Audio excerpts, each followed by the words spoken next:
ഇന്ന് ഞാനും കുഞ്ഞും എണീക്കാൻ 10:30 കേട്ടോ. ഇന്നലെ രാത്രി ഒക്കെ ശിവരാത്രി ആയിരുന്നേ, 1:30 ആയിട്ടുണ്ട് കേട്ടോ ഉറങ്ങാൻ.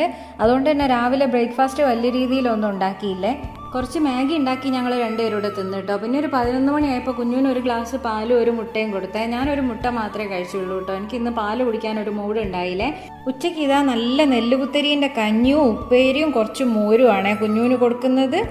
എനിക്ക് കഞ്ഞിയിൽ ചമ്മന്തിയും പിന്നെ കുറച്ച് ഉപ്പിലിട്ട മാങ്ങയുണ്ട്. ഇങ്ങനത്തെ സാധനങ്ങളൊന്നും കുഞ്ഞുവിന് കൊടുക്കാറില്ല കേട്ടോ. ഞാൻ ചമ്മന്തിയൊക്കെ കഴിക്കാനാവില്ല, എരിവുള്ളത് കൊണ്ട് തന്നെ. അങ്ങനെ ഞങ്ങൾ രണ്ടുപേരും ഉച്ചയ്ക്കത്തെ ഭക്ഷണമൊക്കെ കഴിഞ്ഞ് നല്ലോണം ഒന്ന് ഉറങ്ങി കേട്ടോ. ഉറങ്ങി എണീച്ചപ്പോഴത്തേക്ക് ഏട്ടൻ വരുന്നുണ്ടേ.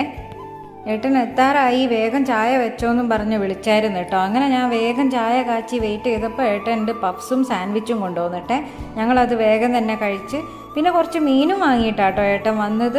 ഇന്ന് രാത്രി ഞങ്ങൾക്ക് ചപ്പാത്തിയും മീൻകറിയാണേ, അതിനെ ഉണ്ടാക്കണം കേട്ടോ. അപ്പോൾ എല്ലാവരും ഷെയർ ചെയ്യണേ, ലൈക്ക് ചെയ്യണേ, സബ്സ്ക്രൈബ് ചെയ്യണേ. ബാക്കി വിശേഷങ്ങളൊക്കെ കാണാൻ വേണ്ടിയിട്ട് ടാറ്റ ബൈ ബൈ. നാളെ കാണാം കേട്ടോ, 6 മണിക്ക് വൈകുന്നേരം.